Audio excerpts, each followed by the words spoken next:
Hey, Morgan, we've talked about this thing called the mental load, which is basically that invisible kind of work that you do around your family, whether it's helping your kid through the first day of, kindergarten or whatever it might be. There's more to it than just going, oh, yeah, we did that, check that off the list. There's mental work, invisible work that goes along with Mhm. that.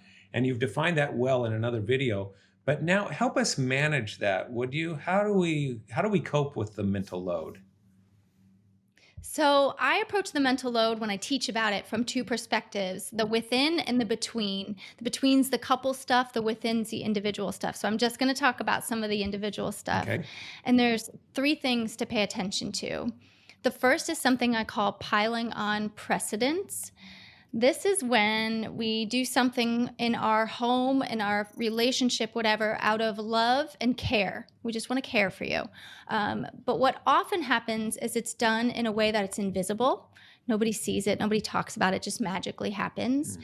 And so when that occurs, we take that task on as our own permanently, and our partners and family, it's removed from their mind, it's removed from their plate, and it permanently becomes ours.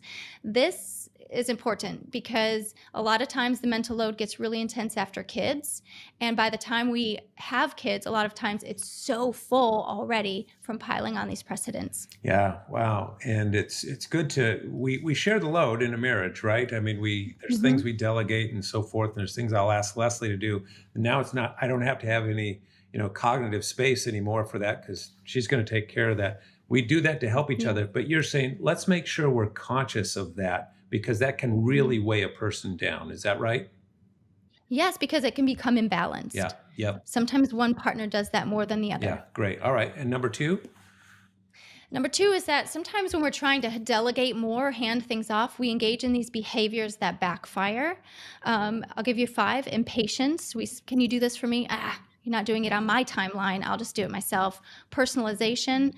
Your socks on the floor are personally disrespecting me. Mhm. I'm making a big deal out of something that's a little deal. Micromanaging. Do you mind taking care of the kids' lunches, but don't do it like this or like this? Mhm. Keeping score. Thanks for your help. It's a drop in the bucket, though. And criticizing. You got the kids dressed, but what the heck are they wearing? Mhm. These things sour the tone in the relationship and make a partner more hesitant to jump in and take on more. Hmm. Boy, that is so true. All right. And in the interest of time, what's the third one?